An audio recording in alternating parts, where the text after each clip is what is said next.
Welcome back. Glad you're here. Some of my commenters have said, when are you going to do one about boots? So here we go. We're going to talk about boots. And a little known fact, probably about like the bow, you've probably seen it. You just didn't wonder too much about it. But it's about why is there stitching on the top of my boot? Well, mainly I was thinking about the foot part here, but we're going to start with the shank. This is called the shank of the boot, and you notice it has decorative stitching. Sometimes you can recognize the boot maker by the stitching and things. They have different designs, variations. But the stitching up here is actually for a purpose too. The boots, without that, the shaft they call it, it would just flop over and be limber. So there's actually two different kinds of leather. Here, two pieces of leather sewn together, or either it'll be one fairly stiff piece. And so if it's exotics, it has to have another layer because the snakes and things like that are thin. But if it's a bull hide or something like that, it can sometimes get away with one thing, one layer. But even when there's two layers, the stitching, let me get another one here. The stitching, you'll see this one's a two-layer one. The stitching will go all the way through both layers, and that makes it stiffer. And so that is to stiffen the shank. This other is where it gets interesting. This is called a toe bug, and this is a wrinkle. Now the toe bug, nobody knows, it seems, why it was called a toe bug. I have looked and tried to find out and asked, but nobody knows. And it is definitely just for decoration. Just for decoration, this part right here. But this part has a very useful purpose. This is called a wrinkle. And like you might suspect by the name of it, that is exactly what it's for. When you take your boot and you bend it, you see where it bends? It bends right there and right there in that stitching.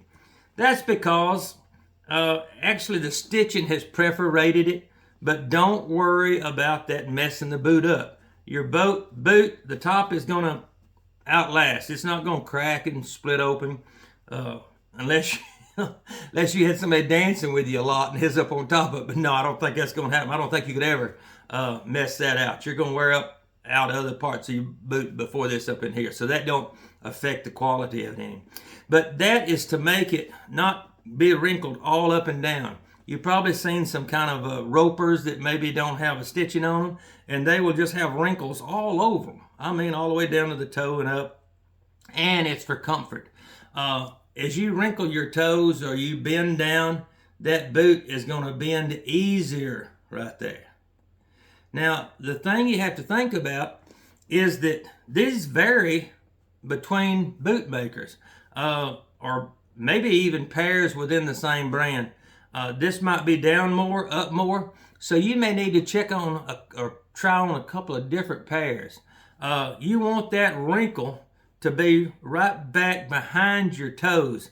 If that wrinkle happens to get up on top of your toe knuckle, I call it, and it's rubbing on that ridge is rubbing on that toe, that's not very comfortable.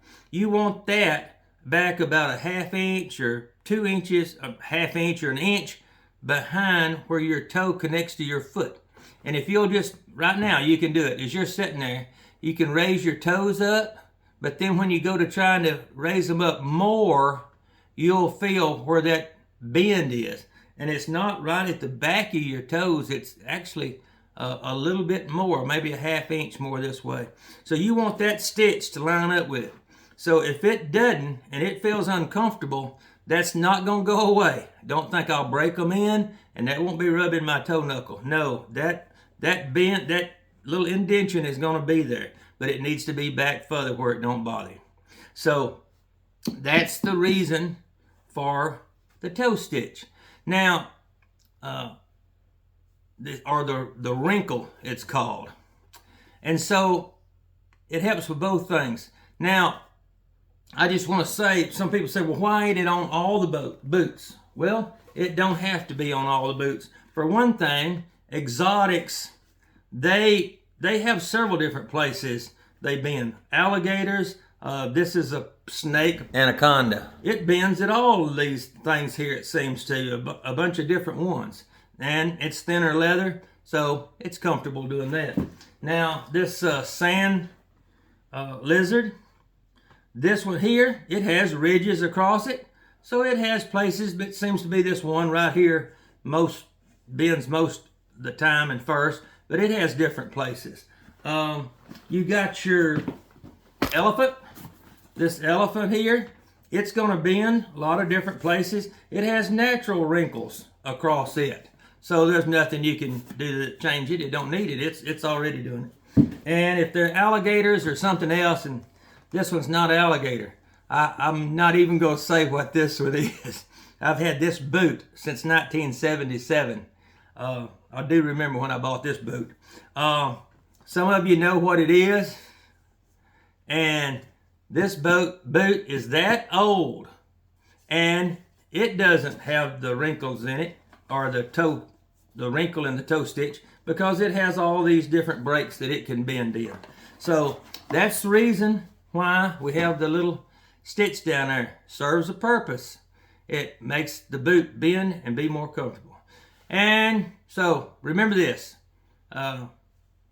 being a cowboy, it isn't just about wearing boots and hats. It's a lifestyle, a state of mind, a way of thinking. And hopefully you learned something today. Meet me back sometime. We're going to talk about heels and soles on boots and how they could even be safety factors and the different ways you're going to use them. So join me again soon. If you hadn't seen it, go look at my little hat one about the bow in the back. I'm sure you'll enjoy that. This is kind of goes along with it, kind of something you've seen but never thought about. And remember, an old boy on YouTube told you, it's got to be true. Thanks for joining me. I'll see you next time.